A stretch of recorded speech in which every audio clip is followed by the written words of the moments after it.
Ada tulisan yang bagus yang memotret mengenai polemik nasab Habib Alwi bukan cucu Nabi dan isu-isu yang berkisar berkaitan dengannya dari seorang dosen Fakultas Tarbiyah dan Keguruan UIN Sunan Ampel Surabaya. Tulisan ini publish pertama kali di Kompasiana tanggal 29 Agustus 2024. Jadi sudah di tahun lalu. Namun diunggah kembali pada tanggal 6 April 2025 hari ini ya.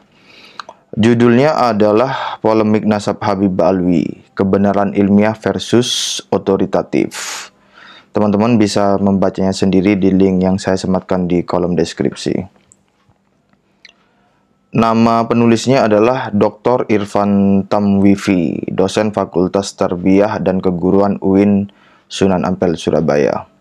Berjudul Polemik Nasab Habib Alwi, Kebenaran Ilmiah versus Otoritatif. Setelah 2 tahun berjalan, perdebatan nasab Habib Alwi tampaknya telah sampai pada kesimpulan akhir dan hanya menyisakan gimmick-gimmick di luar substansi perdebatan nasab. Suka tidak suka, terdapat 2 kesimpulan berbeda yang telah mengkristal menjadi keyakinan yang hampir mustahil berubah bagi masing-masing kelompok. Kelompok yang dipelopori Kiai Imaduddin meyakini bahwa Habib Alwi tidak terbukti sebagai keturunan Nabi. Di pihak lain, kelompok Habib Alwi dan para pendukungnya kukuh meyakini bahwa mereka benar-benar keturunan Nabi berdasarkan argumentasi mereka sendiri. Berdasarkan narasi dan argumentasi keduanya, tampaknya perbedaan ini tidak akan pernah mencapai titik temu mengingat masing-masing pihak menggunakan paradigma atau cara berpikir dalam kurung epistemologi yang berbeda dalam menilai kesahihan nasab Habib Alwi. Bila ditelaah secara epistemologis, kelompok masyarakat yang menolak kesahihan nasab Habib Alwi berargumentasi menggunakan paradigma kebenaran ilmiah. Sedangkan kalangan Habib Alwi dan para pendukungnya berpegang pada paradigma kebenaran otoritatif. Subbab kebenaran ilmiah.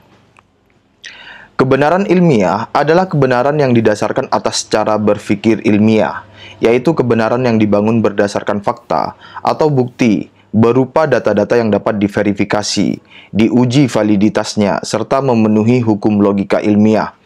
Kebenaran ilmiah menuntut adanya bukti-bukti yang dapat diverifikasi sebagai dasar kebenaran dan senantiasa terbuka untuk diuji kembali dengan data-data yang relevan dan tervalidasi. Masyarakat yang tidak percaya bahwa Habib Alwi keturunan Nabi tampaknya tidak akan pernah berubah kesimpulan, mengingat hasil kajian yang dipelopori oleh Kiai Imaduddin semakin matang dan sulit terbantahkan akibat komprehensifnya dukungan data-data tambahan yang teruji secara ilmiah dari berbagai bidang-bidang keilmuan. Tesis pembatalan nasab Habib Alwi semakin meyakinkan oleh adanya dukungan data-data sejarah, filologi, dan genetika yang lengkap, terverifikasi, dan siap diuji kembali secara empirik. Kiai Imaduddin mampu menghadirkan data-data dari kitab-kitab dan manuskrip nasab dan mendapatkan fakta meyakinkan bahwa klaim Habib Alwi sebagai keturunan Ahmad bin Isa hanyalah hasil manipulasi atau pencangkokan nasab oleh Ali Asyakron 5 bahkan 6 abad sesudah masa hidup Ahmad bin Isa.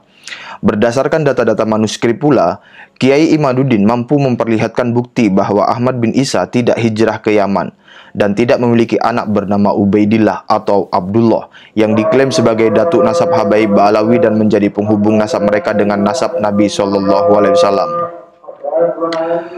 Ubaidillah yang oleh kalangan Habib Alwi dinarasikan sebagai mujtahid mutlak, pada kenyataannya tidak jelas apa karya hasil ijtihadnya. Tidak jelas catatan mazhab yang dibangun, karena tidak ada muridnya maupun ulama lain yang mencatat hasil ijtihadnya.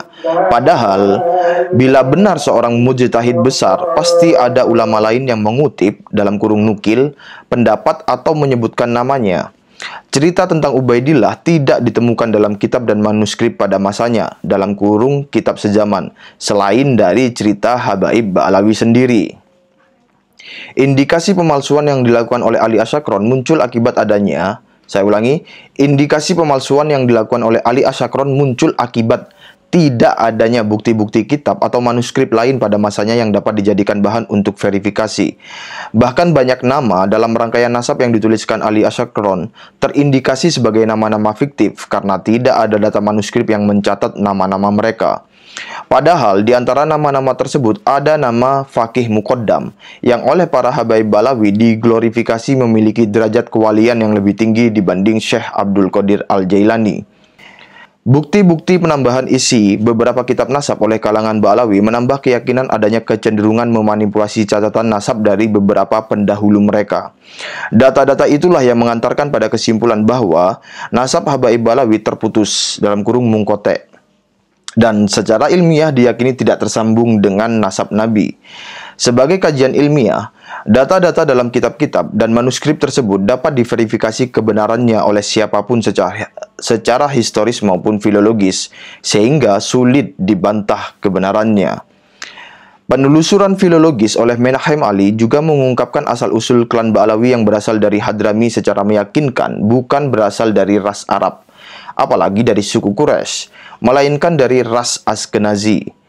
Demikian pula dengan berbagai peristiwa sejarah era dinasti Utsmani yang mencatat adanya hukuman Syarif Makkah terhadap seorang Balawi yang dihukum karena mengaku sebagai Sayyid atau keturunan Nabi, menguatkan fakta bahwa sejak lama klaim Habib Ba'alawi sebagai keturunan Nabi sudah dipertanyakan banyak pihak. Hasil tes DNA membuka fakta yang paling sulit ditolak secara ilmiah, yang mana kaum Ba'alawi ternyata berhaplogrup G, Gatel. Padahal keluarga Nabi yang diidentifikasi sebagai Bani Hashim berhaplogrup J1. Rangkaian data-data inilah yang menguatkan bukti meyakinkan bahwa secara ilmiah kaum habaib Ba'alawi jelas-jelas bukan keturunan Nabi, bahkan secara genetik bukan termasuk ras Arab. Di pihak lain, tidak ada kajian dari kalangan habaib Ba'alawi dan pendukungnya yang mampu menyajikan antitesa dengan data pembanding yang terverifikasi. Data-data yang ditunjukkan oleh Rumel Abbas, Idrus Romli, hingga kitab yang disebutkan oleh seorang habib dari Jember, Jawa Timur dengan mudah dimentahkan validitasnya oleh Kiai Imaduddin, hingga menjadikan tesis pembatalan nasab habaib Ba'alawi menjadi satu-satunya kebenaran yang dapat dipercaya berdasarkan data-data ilmiah. Sebagai pengetahuan ilmiah, fakta-fakta tersebut terbuka untuk ditelusuri kembali oleh siapapun untuk diuji validitasnya. Siapapun yang berniat membatalkan hasil kajian ilmiah tersebut tentu harus mampu memberikan antitesa ilmiah dengan menyajikan data-data dari sumber yang dapat diuji kebenarannya. Sebab kebenaran otoritatif.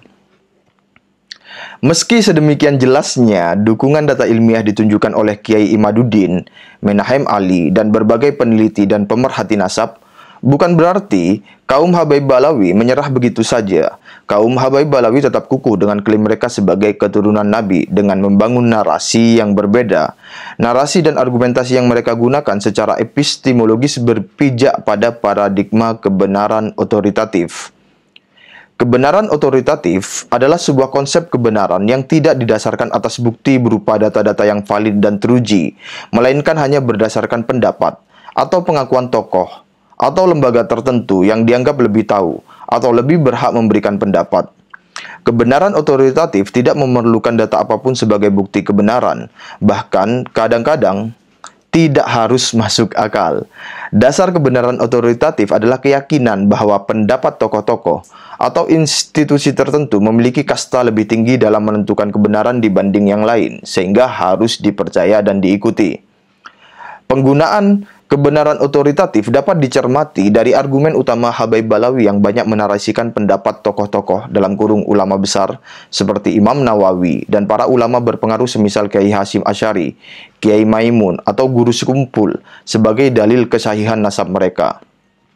Pengakuan dan penghormatan para ulama yang dianggap lebih alim, lebih dulu, lebih senior, dan lebih populer semacam itu sudah cukup sebagai dalil kebenaran bagi klaim mereka sebagai keturunan Nabi.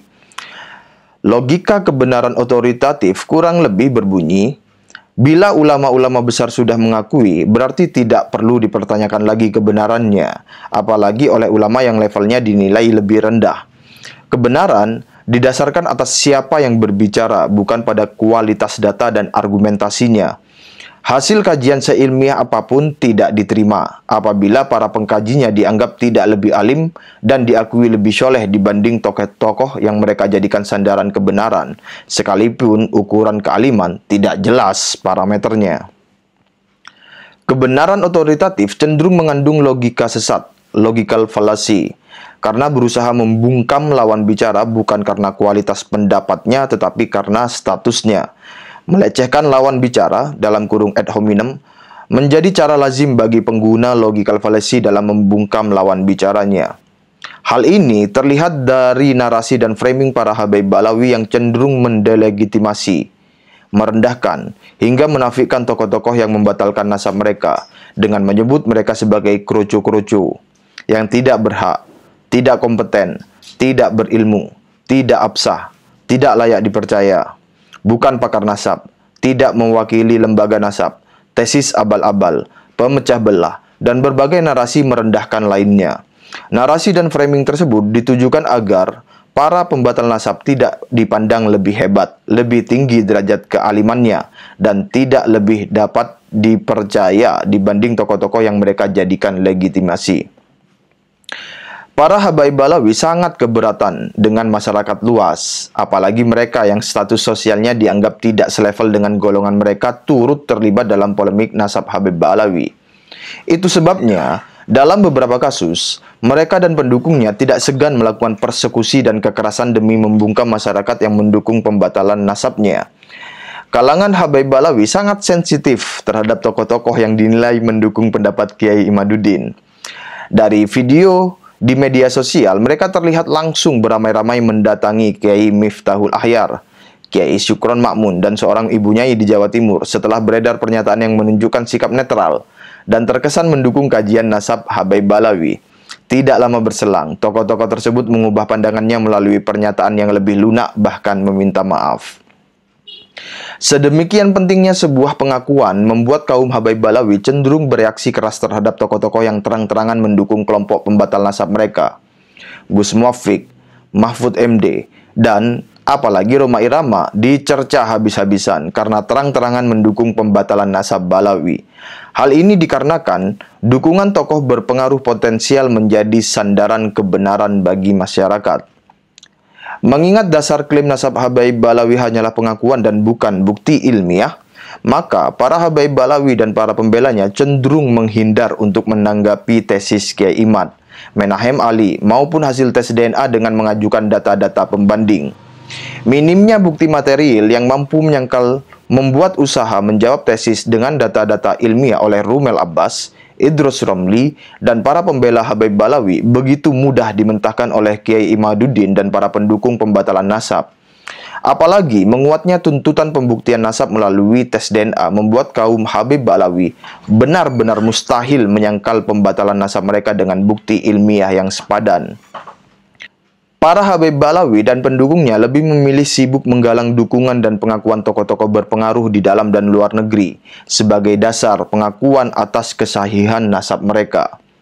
Sampai saat ini, klaim kaum habaib Balawi terhadap nasab kenabian mereka masih cukup kokoh karena masih banyak tokoh-tokoh NU, pesantren, penceramah agama, dan publik figur yang memperlihatkan dukungan dan pengakuan atas klaim mereka.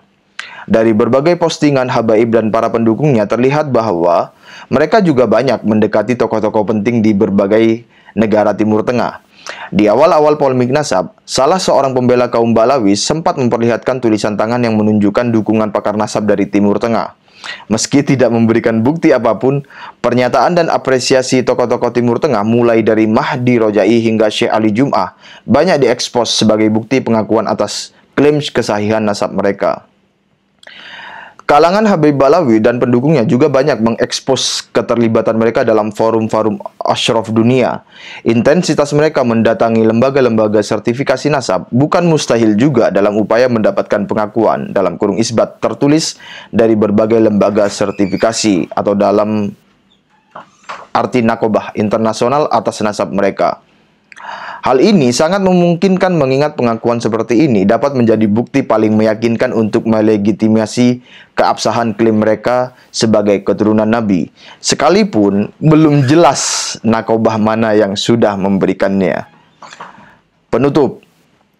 Menyikapi polemik nasab sangat bergantung pola pikir mana yang dianut oleh masing-masing orang. Kebenaran ilmiah sudah pasti lebih masuk akal dan lebih terpercaya dibanding kebenaran otoritatif. Meski demikian, hal itu hanya berlaku bagi masyarakat yang mampu berpikir ilmiah dan menggunakan akal sehatnya secara mandiri. Masalahnya, banyak masyarakat muslim di Indonesia yang belum mampu mencerna dan membedakan kebenaran ilmiah dan yang tidak ilmiah. Perkembangan berpikir manusia modern yang menurut Auguste Comte seharusnya sudah jauh melewati era mistis dan tradisional, belum sepenuhnya terjadi di Indonesia. Kuatnya tradisi berikut nilai-nilai mistis yang merajai alam pikiran sebagian masyarakat menjadikan mereka begitu mudah terjajah secara intelektual dan spiritual akibat termakan framing dan penggiringan opini oleh mereka yang hanya bermodalkan penampilan dan kemampuan retorika. Oleh Dr. Irfan Tamwifi, dosen Fakultas Tarbiyah dan Keguruan UIN Sunan Ampel Surabaya. Sumber Kompasiona, publish pertama kali di tanggal 29 Agustus 2024. Terima kasih. Assalamualaikum warahmatullahi wabarakatuh.